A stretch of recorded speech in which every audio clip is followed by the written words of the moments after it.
Okay, when we last left the wild robot, Recon 1 had just been shot by the animals that were trying to protect Roz, and they melted a hole in him and he fell over. Let's find out what is going to happen next.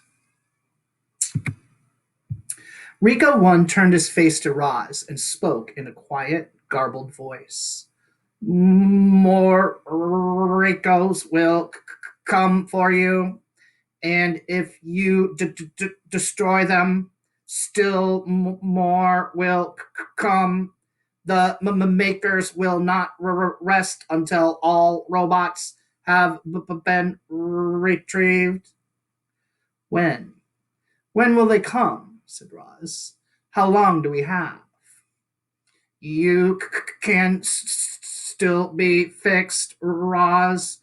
Go to the airship, bring all of the robot parts with you.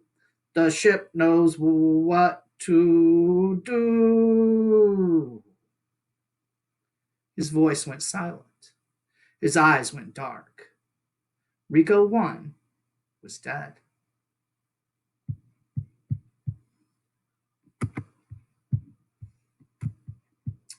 Chapter 76, The Broken Robot. Geese and otters were bustling all around. They were pulling arms and legs out from the robot pile and pressing them against her body. They were hoping to hear twit sounds and that the robot limbs would snap right into place and Roz would return to her old self and life on the island would go back to normal. But nothing happened. No matter what they did, the limbs wouldn't attach. Our robot's body was too badly damaged. I'm sorry, Ma, said Brightbill, his voice trembling. I thought this would work. It's okay, son, said Roz calmly. I am lucky. I can still think and speak. The animals tried to smile at their poor friend, but they couldn't hide their sadness. Roz was a mangled wreck, and there was nothing they could do to fix her. The robot wanted to be strong for her son and her friends. She wanted to ease their worried minds and tell them everything would be fine. But Roz knew that everything would not be fine. She looked down at her broken body. Then she looked up at the geese and the otters and said, I will need some help getting home. Chapter 77, The Meeting. Strong, nimble creatures carried Roz up the sea cliffs and across the island. They carefully propped her up inside the nest.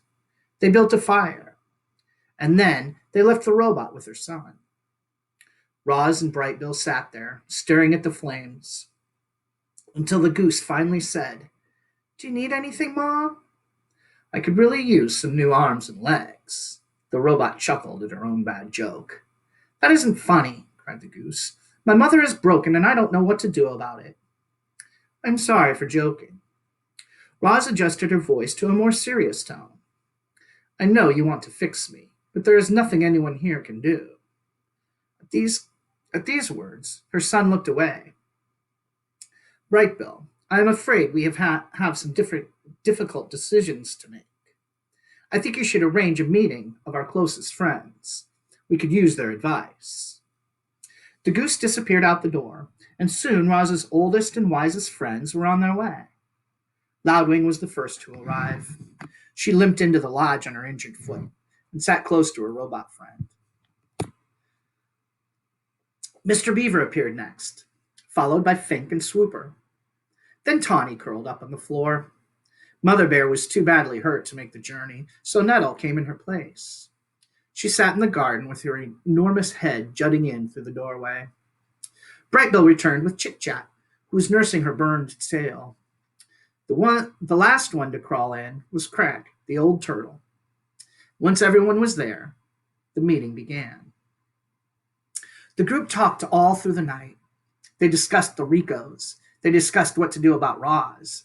They discussed how to keep the island safe. There were stark differences of opinion, and tempers flared. But by daybreak, the group had agreed to a plan of action. That morning, the dawn truce didn't take place in the great meadow. Instead, it took place in a small meadow by the foot of the mountain, in front of the airship. Weary animals quietly hobbled into the clearing. The only sound came from a gurgling brook that wound through the gathering and right past our robot. Roz sat in the wet grass. She was leaning against a rock. She looked so sad and frail. However, she still had her thoughts and her words. And for that moment, that was all she needed. Good morning, animals of the island. Roz's voice filled the meadow. I must look strange to you, all beaten up like this, but I hope I still sound like your old friend. Hundreds of heads nodded.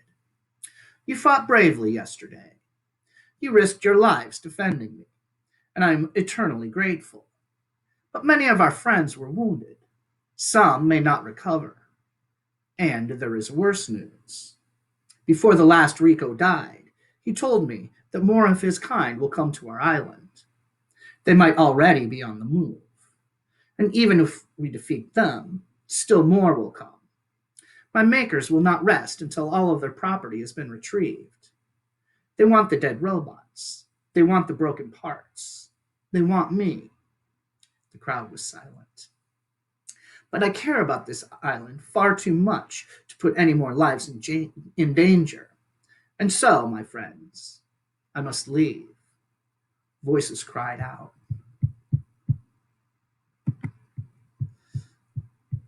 Don't go, Roz. Next time we'll be prepared. We risked our lives so you could stay. I hear you. The robot's voice cut through the din. But look at me. My body is ruined. And the Rico said the only ones who can help me are my makers. What if he lied? Howled a voice. You can't trust those monsters. You are right, said Roz. He might have been lying. There may be no hope for me, but that is a chance I have to take. Animals, you taught me to be wild. I want to be wild again. And so I must try to get the repairs I need. It is for the good of me and the island that I return to my makers. A calm settled over the crowd. They knew Roz was right.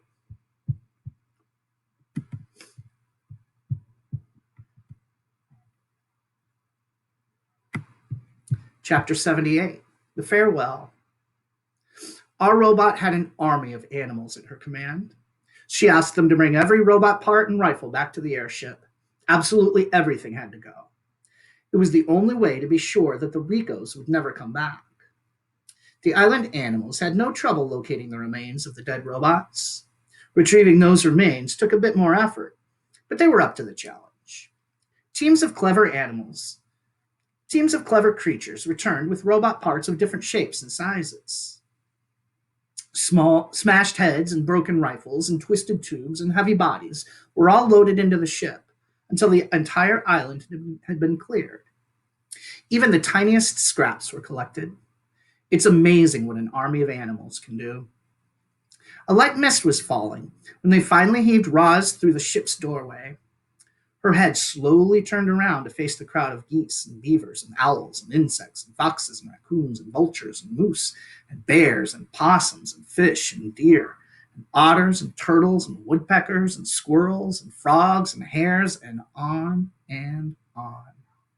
Every animal on the island had come to give the robot a proper send-off. Goodbye, you wild animals. Roz's voice echoed through the gray mist.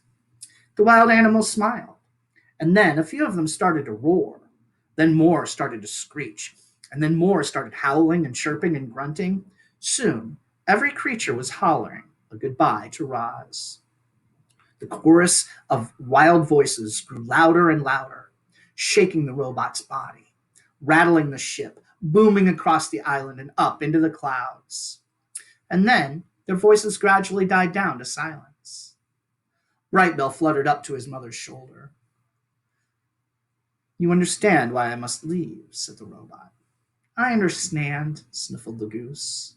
More Ricos could be headed here right now. I just do not know. There is so much I do not know. I think it is time I get some answers. Will I ever see you again? Said Bright Bill, wiping his eyes. You are my son, and this is my home, said Roz.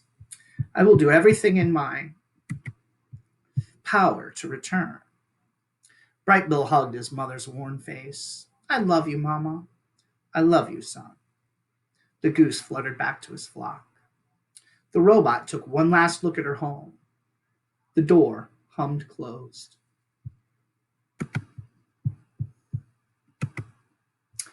Chapter 79, The Departure. The airship's engines automatically fired up. Then the ship slowly floated above the island, turned south, and disappeared into the clouds. Chapter 80, The Sky. Our story ends in the sky, where a robot was being whisked away from the only home she had ever known. As Roz sat in the airship, broken and alone, and speeding toward a mysterious future, she looked back at her miraculous past. Reader, it must seem impossible that our robot could have changed so much. Maybe the Ricos were right. Maybe Roz really was defective, and some glitch in her programming had caused her to accidentally become a wild robot. Or maybe Roz was designed to think and learn and change. She had simply done those things better than anyone could have imagined. However it happened, Roz felt lucky to have lived such an amazing life, and every moment had been recorded in her computer brain. Even her earliest memories were perfectly clear. She could still see the sun shining through the gash in her crate.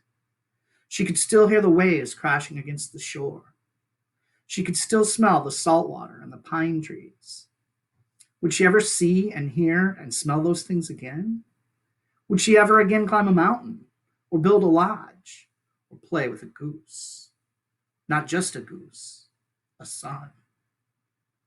Bright Bill had been Roz's son from the moment she picked up his egg.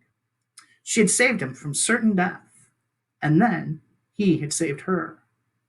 He was the reason Roz had lived so well for so long.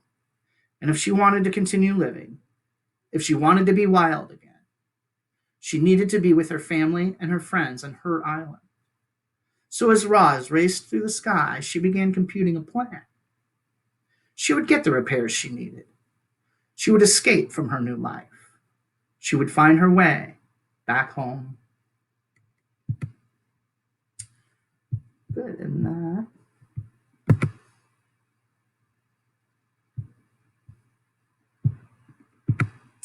and that is the end of The Wild Robot. Our writing prompt for this week, chapters 76 through 80. What is your opinion about The Wild Robot by Peter Brown? Do you like it? Why or why not? State your opinion. Give 3 reasons with evidence, and include an ending sentence. Challenge. The author describes a world where the ocean is rising, the winter is colder, and the summer is getting hotter all the time. Bright Bill sees robots everywhere on his journey south. He sees buildings submerged in the water. What do you think the world was like outside of the island? Write or draw or tell someone about it.